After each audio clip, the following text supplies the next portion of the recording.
اللہم صلی علی محمد وعلی آل سیدنا و مولانا محمد وبارک وسلم۔ قال النبی صلی اللہ علیہ وسلم التائب من الذنب کمن لا ذنب له، او کما قال النبی صلی اللہ تعالی علیہ وسلم۔ محبوب کبریا صلی اللہ علیہ وسلم نے ارشاد فرمایا کہ گناہوں سے توبہ کرنے والا ایسا ہے جیسے اس نے کوئی گناہ کیا ہی نہیں ہے۔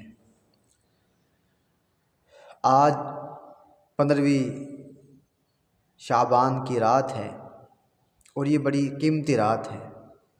اس رات کے اندر ذکر و اذکار کیا جائے، تلاوت کی جائے، نوافل پڑھے جائیں، تہجد پڑھی جائے، اس طریقے سے جتنا ہو سکے اللہ کو یاد کیا جائے۔ اللہ تبارک و تعالی غروب شمس یعنی مغرب کے بعد اللہ تبارک و تعالی آسمان دنیا پر نزول فرماتے ہیں اپنی شان کے مطابق، اور فجر کی اذان ہونے تک آسمان دنیا پر ہی نزول رہتا ہے، اور ایک پکارنے والا پکارتا رہتا ہے کہ اللہ تبارک و تعالی سے ہے کوئی مانگنے والا کہ اللہ اسے عطا کرے، ہے کوئی پریشانی بتانے والا اس کی پریشانی دور کی جائے، ہے کوئی رزق میں وسعت مانگنے والا، ہے کوئی بیماریوں سے صحت اور تندرستی مانگنے والا۔ یہ ساری آواز لگتی رہتی ہے، اور اللہ تبارک و تعالی بنو کلب کی بکریوں کے بالوں سے بھی زیادہ لوگوں کی مغفرت فرما دیتے ہیں۔ بڑی قیمتی رات ہے۔ انسان کو اس رات میں کرنا کیا چاہیے؟ انسان کو اس رات میں کم سے کم مغرب کی نماز کے بعد ایک مرتبہ الف لام میم سجدہ جو کہ 21ویں پارے کے اندر ہے، اور ایک مرتبہ سورہ تبارک الذی پڑھ لینی چاہیے۔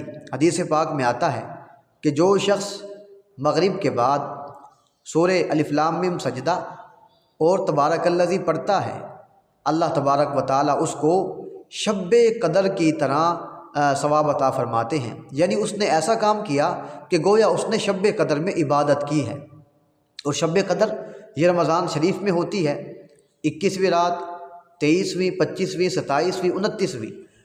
رمضان شریف میں ہمیں یہ رات ڈھونڈنی پڑتی ہے، لیکن یہاں محبوب کبریا علیہ الصلاۃ والسلام فرما رہے ہیں کہ جو شخص کسی بھی دن میں مغرب کی نماز کے بعد سورہ الف لام میم سجدہ اور تبارک الذی کو پڑھے گا تو اللہ تبارک و تعالی اس کو شب قدر والی عبادت کا ثواب عطا فرمائیں گے۔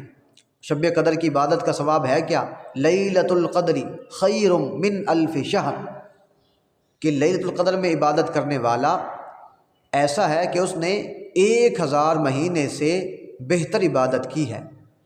خیر من الف شہر، 1000 مہینے سے بڑھ کر بہتر عبادت کی ہے، اور 1000 مہینے یہ کم و بیش 83 سال بنتے ہیں۔ تو مغرب کے بعد الف لام میم سجدہ اور تبارک الذی پڑھنے والا بھی ایسا ہوگا گویا اس نے 83 سال عبادت کی ہے۔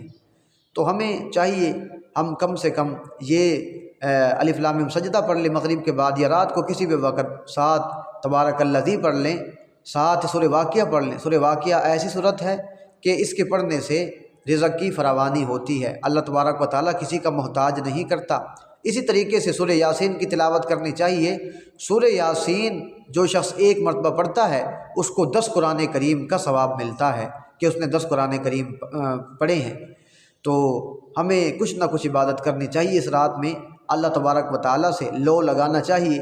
اللہ تبارک و تعالیٰ سے ہمیں اس رات میں اپنی ساری کی ساری محبت صرف اللہ کے لیے جو ہے نچھاور کر دینی چاہیے۔ اللہ تبارک و تعالیٰ ہم سب کو اس رات کی قدر کرنے کی توفیق عطا فرمائے، زیادہ سے زیادہ ہمیں عبادت کرنے کی توفیق عطا فرمائے۔